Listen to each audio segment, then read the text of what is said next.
Welcome to Trade Pro. I'm going to tell you the 3 things you should be investing in right now that will make you extremely wealthy. This applies to anyone, even if you are making a below average income.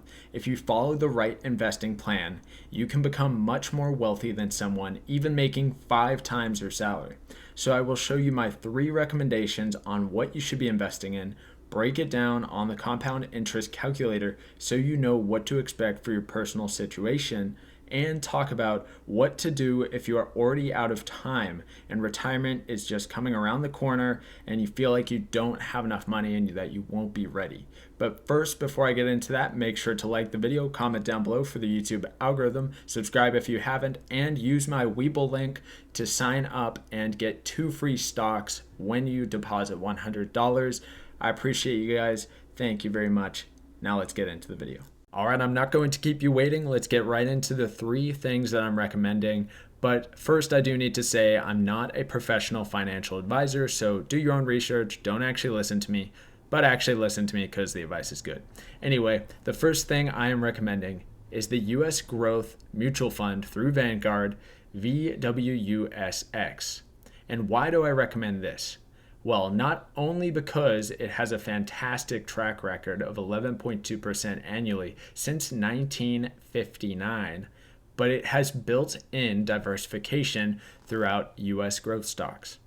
The second thing that I'm recommending is the International Growth Mutual Fund through Vanguard, VWIGX. And why this one? Well, it gives us a fantastic average return since 1981 of 11.54%, and it has built-in diversification into it, but it also takes us outside of the USA, so it further diversifies us from relying on US economic success. So getting in that international growth with the US growth is a fantastic combination, and it has a fantastic track record.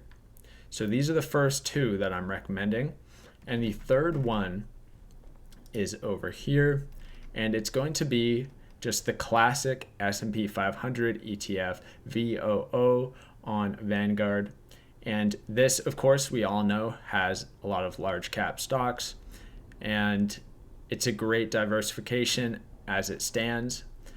But it just has a fantastic track record as well. We all know that based on what it's saying here, since 2010, 15.31%. But if we look out to a 90-year history, it's going to be more like 9% or 10% average. So it's not actually quite as good as those other ones I have shown, but this just gives us further diversification. So what I recommend is putting 1/3 into each of them. And that way you have a good split between international, US growth, and the overall market. So you're getting a good diversification and really, really very, very good returns annually. So let's go over to the compound interest calculator and actually talk about how much you can actually make even with a very small amount of money investing in these 3.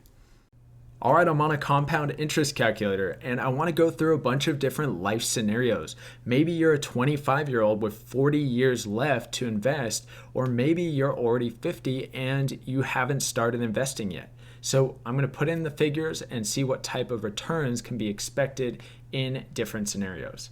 But first I want to pop on over to this page where it says the median retirement account balance by age. And it says 55 to 64 is only $104,000. So keep that number in mind as we go through with the compound interest calculator. Okay, so the first scenario that I want to go over here is someone who's 25 years old and they have just got their first job out of college. So they're making, let's say, $40,000 or $50,000 a year, pretty normal first type of job out of college. And we're going to say that since they have they're 25, they have 40 years here, and that since they are only 25, they're only going to have a $4,000 as their initial investment, and their monthly contribution is going to be $500 for those 40 years, saving $500 a month. Pretty conservative, making a normal wage in the US. Then the estimated interest rate, we're going to put at 11.5% and calculate it. So in this specific scenario, they're going to end up putting in $244,000 over that 40-year period. But with the compounding interest, that account is going to grow to $4.3 million. So they're going to be in a very, very good position, just much above the average person, just by investing $500 per month in this way. Now, let's talk about someone who maybe they're making a little bit more than the average wage in the US. So if they're investing $1,000 per month, and this is for a single person, not a married couple, where you could double these figures. Now we're looking at a total contribution of $484,000 and $8.3 million at retirement.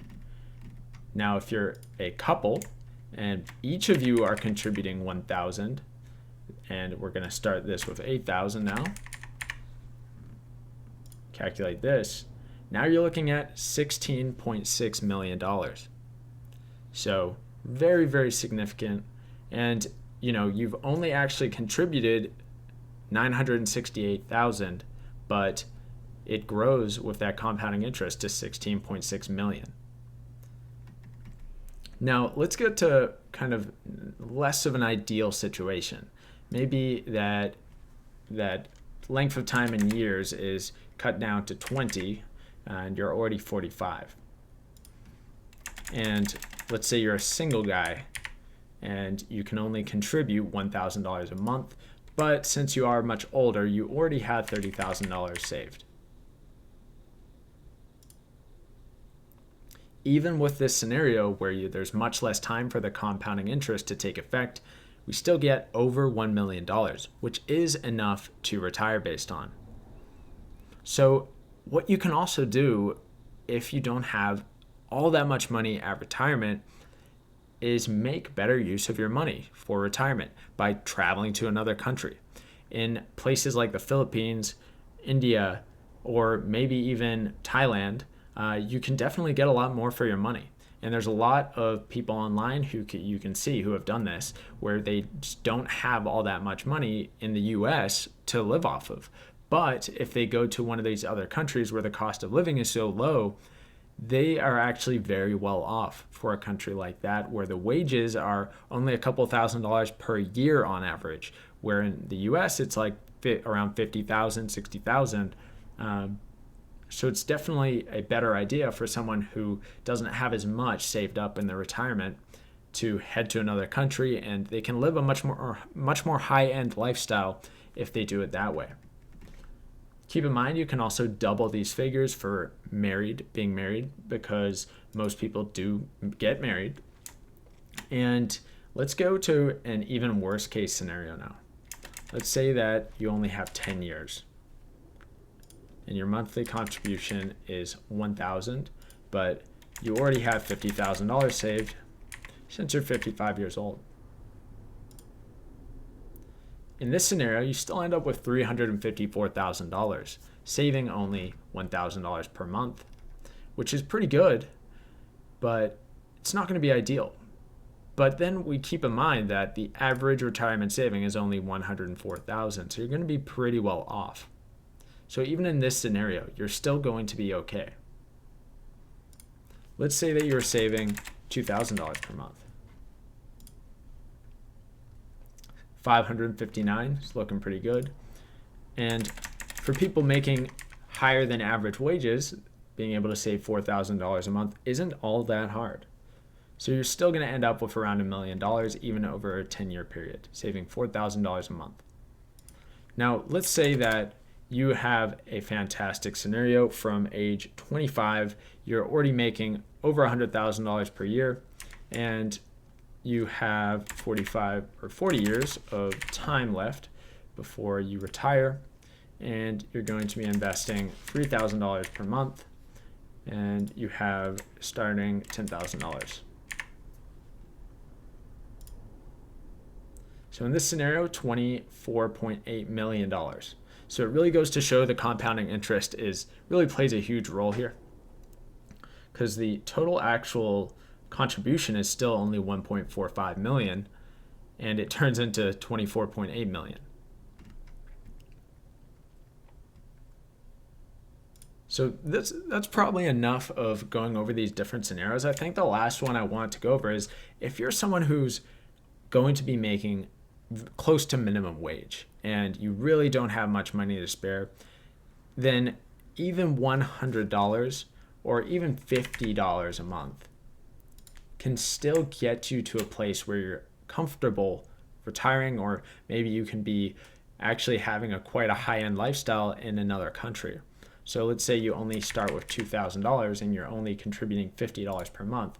Over 40 years, you're still going to work out to $556,000. Only $50 per month. You spend more than that on your Starbucks drinks. So yeah, I mean, cut out the Starbucks and you already will have a couple $100 left per month to invest.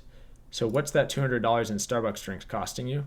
Yeah, it's about $1.7 million that is costing you. What's your leased or what's your financed car costing you? Well, $500 a month for your financing. $4.1 million that car cost you. So pay cash for your car, buy a cheap car that you can actually afford, and you can save that $500 a month. Stop trying to impress people by buying stupid stuff, and you can definitely find a few $100s extra to save each month, no matter what your income is. All right? And I'm not talking about people who are disabled. I'm talking about people who are fully capable of working. The average person who should be able to, contribute to society and control themselves with their spending. Don't spend recklessly on things you can't afford. And it's your fault if you end up completely broke at retirement. So if you have the basic knowledge and know what to do, it's completely your fault if you don't end up a multimillionaire at retirement. Okay, unless you are disabled or have some other circumstance that is out of your control, then I'm not talking about that person. So don't get mad at me in the comments. But anyway, that's pretty much it for the video. Those are my 3 investments that I would definitely recommend and that I personally use. And hopefully you guys enjoyed. Have a fantastic day. Thank you for listening.